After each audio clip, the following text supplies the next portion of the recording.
You're 26. Tuesday, 9 a.m. The office smells like reheated lunch and old carpet. Your manager walks past your desk without looking at you. He does that every day.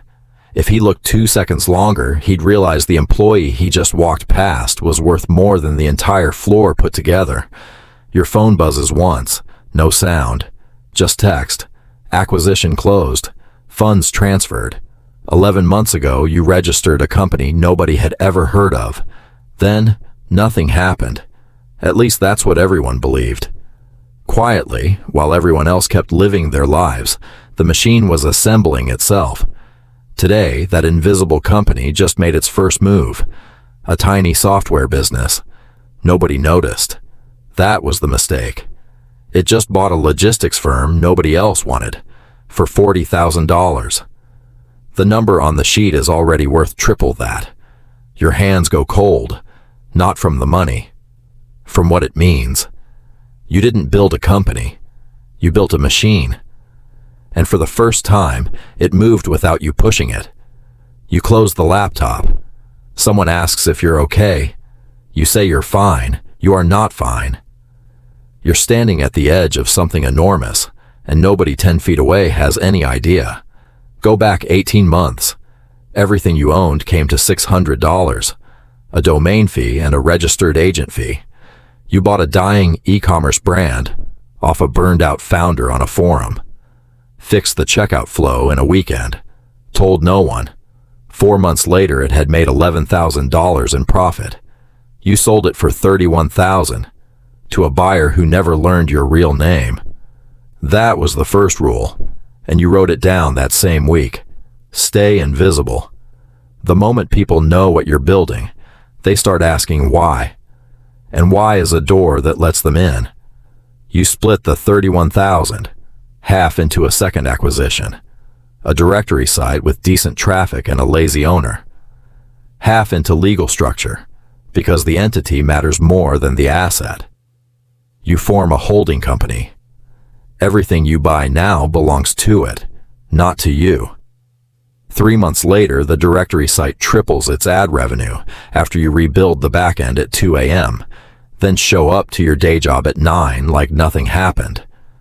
By month 7, the holding company owns 4 small businesses. Combined value, $210,000. You've told exactly 0 people. Every night, after the office emptied and the city slowed down, you stayed awake learning how companies actually hide. Not with secrets, with paperwork. Every contract became another brick in the wall between you and the world. Then the logistics deal, the one from the opening moment, triples in value almost overnight. The seller wants more money.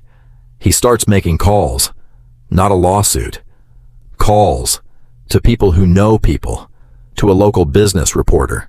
Your name isn't on anything public, but your registered agent's name is, and threads like that unravel if you let them.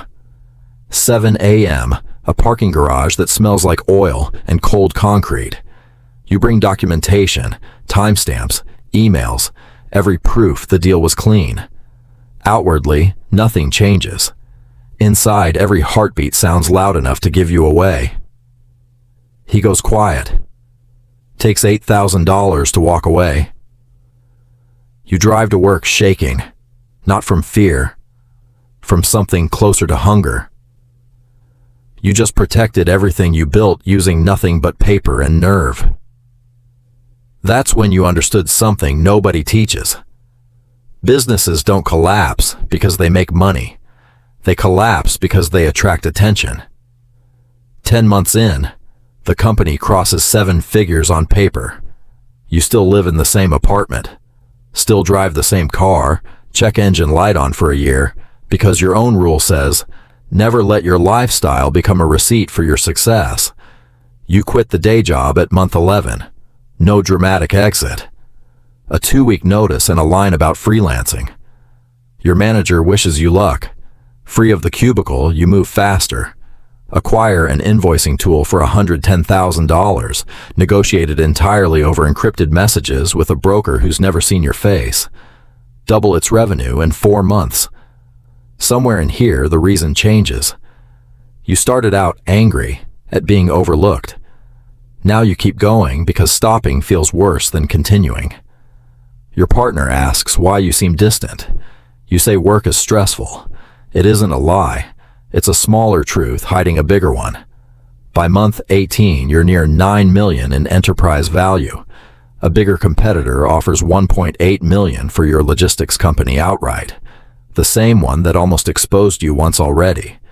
Selling means a life-changing payout. It also means lawyers digging through ownership records. You counter instead a licensing deal, 400,000 upfront plus royalties, keeping the technology and staying invisible. They take it, never knowing the person on the other end is 27. Month 22, a blogger who collects stories about faceless holding companies starts asking questions. Your name isn't in it. Your registered agent's is, and strangers in the comments start connecting dots that shouldn't connect. You don't sleep right for a week. A lawyer calls the exposure minimal, but not zero. That phrase follows you into the shower every morning. You rebuild the structure anyway. One more layer between you and everything you own. The post runs. 4,000 people read it. Nobody in your real life ever does. Somewhere around the 15th acquisition, you realized you weren't collecting companies anymore. You were collecting cash flow. Cash flow bought more companies. More companies created more cash flow.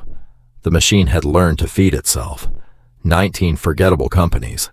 One unforgettable balance sheet. Alone, each is worth a few $100,000. Together, to a private equity buyer hunting for scale, the bundle is worth 40 times that. Nobody pays for 19 small businesses. They pay for one big one that looks like it can't be replicated. By month 28, what started as $600 sits near $400 million across 19 businesses. You've met 6 of your partners, ever, in person. Your family still thinks you do something in consulting. Then the offer comes for everything, not one company, the whole structure. $500 million, cash and earnouts, from a group that spent months just trying to find out who actually controls it. Your lawyer takes every call. You don't speak to anyone. You sign it sitting in the same apartment you almost gave up on 2 years earlier. You expected relief, maybe excitement, maybe the kind of happiness people spend their whole lives chasing. Instead, the apartment felt exactly the same, only quieter. For every dinner spent pretending to be smaller than you were, for every not tonight that quietly became not ever. To everyone who has ever known you, you're still just the quiet one who does something with computers. The empire was invisible. Eventually, so were you.